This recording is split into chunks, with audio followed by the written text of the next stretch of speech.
In this video, I'm going to talk about why I'm finally selling for the 7% mortgage. Now, if you watch any of my videos in the past, then you know that I've always talked about that I want to invest in a second rental property. I already have one rental property here in the state of Alabama, but I am a little bit eager to get my second rental property in the near future. However, in all those videos, I was talking about I'm just saving cash. I'm just saving money, waiting for the interest rates to get a little bit lower. And now I think I might just have finally given up, because I read an article on Wall Street Journal this morning, and it was basically talking about how there is no lower interest rate coming in the near future for the time being. So given that, I had one of two options. I could either walk away from the decision of investing in a second rental property, or I could do my due diligence, which I am going to share with you here in this video, of why I am going to instead purchase a rental property anyways, regardless of the interest rates being at 7%. Now, if you're new to the channel, my name is Anfernee, and I like to talk about investing, side hustles, and making money online. And today I want to give you a few reasons as to why I am finally settling for a 7% interest rate. And this is more going to be a video of the things that you can do to lower your interest rates and why or why not they may be effective at a 7% interest rate. So when considering buying this rental property, the first thing that most people think of when they're getting a mortgage at a high interest rate is that you can just use discount points to lower that mortgage. And I thought the same thing for a long time until I finally realized how unreliable that is in actually saving you money. Let me explain. So for those that don't know, discount points are basically a system where you pay your mortgage lender up front as a prepayment of interest, and in exchange they lower your interest rate. For example, if you have a $500,000 mortgage that you're applying for, you could pay your lender $5,000 and they may lower your mortgage by 0.25%. Or for example, going from a 7% interest rate to a 6.75% interest rate. And the whole idea behind this is that by getting a lower interest rate, you're going to be saving money each month. So instead of paying $2,000 a month, if you buy down your mortgage low enough, you may get it for $1,500. At least that's the theory. However, study shows that in 2023, people who bought down their interest rate, instead of receiving a 6.69% interest rate, only on average bought their mortgage down to 6.61% when paying extra cash to the lender when securing their mortgage loan. Now you may be thinking that 0.08% will save a lot of money in the long run. Well, it technically will if you held it for long enough, but on average, buying it down by 0.08% will only save you about $100 per month. And in order to recoup the average cash outlay that you needed to make this profitable, you have to live in your house for at least 7 to 10 years. And data has also shown that most people are not staying in their residence for that long, which makes buying discount points a little bit less effective when getting an interest rate. Now, if your rate was already pretty low, then this could be fairly effective. For example, with our first rental property that we bought as a primary residence, we were able to spend about $2,500 buying our interest rate down from 3% to 2.75%. I'm not sure of the exact amount we paid for that, but I know that we didn't pay all that much to get it down, and that house is worth $265,000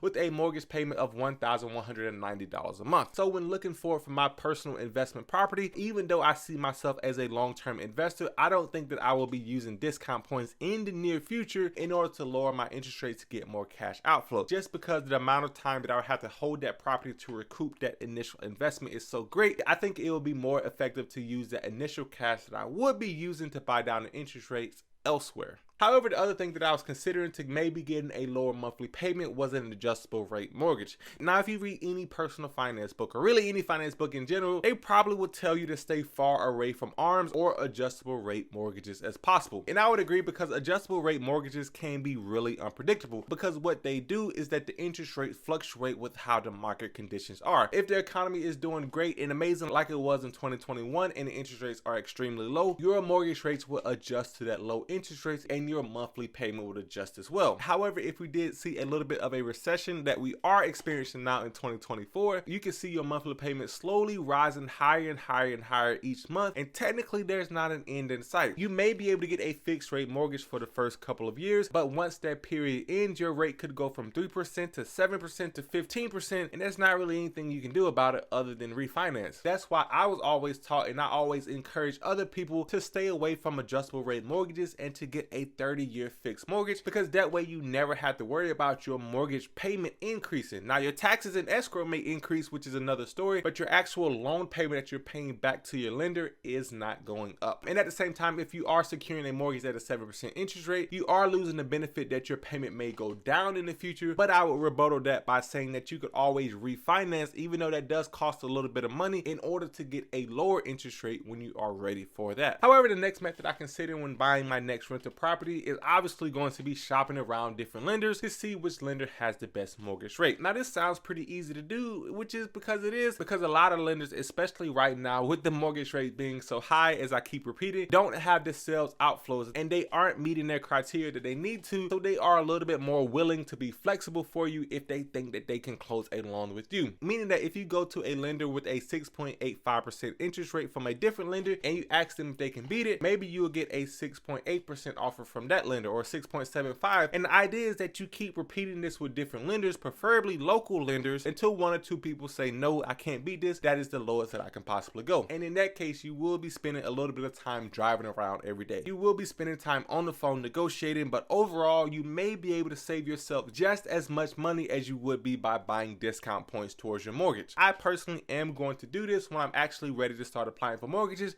because it seems like the only logical thing you can do. There's not many things that you can do for free that can save you thousands, if not hundreds of thousands of dollars on a loan if you decide to get a loan in the first place. The reason why I say stick to local lenders is that they are much more flexible in terms of changing their offers than national lenders would be. National lenders tend to stick by a book for your certain area, and if you come to them and say you have a 0.5% lower interest rate from a local lender, then they would probably tell you to go with that local lender rather than matching their rate to theirs. But if you don't like doing that, then I would say go with the national lender. That's the one I use for my rental property in Alabama now. However, the next thing, and probably the most effective thing that you can do in order to lower your monthly payment, would be to put 20% down on any house or any investment property that you plan on buying. Now 20% down can be a large sum of money depending on what type of house you're buying. If you're buying a $500,000 house, then you would need to have a $100,000 down payment plus all of the other closing costs and fees associated with the property. Meaning that all in all, if you're buying a $500,000 house, you probably would need to write a check for $110,000 to $115,000 just to close on that home. And if you're buying a $250,000 house or anywhere in between, you can just do 20% of that amount to find out how much you would need to put down. And if you're unfamiliar with this whole situation, you may be asking me why put 20% down. Isn't it the same as putting 5% down, which is the minimum for most mortgage loans? Well, the difference between putting 5% down and putting 20% down would be that if you put 5% down on your home loan, you would have to pay something called private mortgage insurance, which basically insures the mortgage company so that they can get their money in case you stop paying. And because you didn't put as much collateral down on your loan in the beginning, you have to pay extra each month for that insurance to ensure that that mortgage lender gets their money. And with putting 20% down, that is considered sufficient collateral in order to not have PMI. And by not having PMI, depending on the amount of your mortgage, you can save anywhere to $100 to multiple hundreds of dollars a month just by putting more money down up front. Now you can obviously combine a lot of these methods in order to get the lowest monthly payment possible.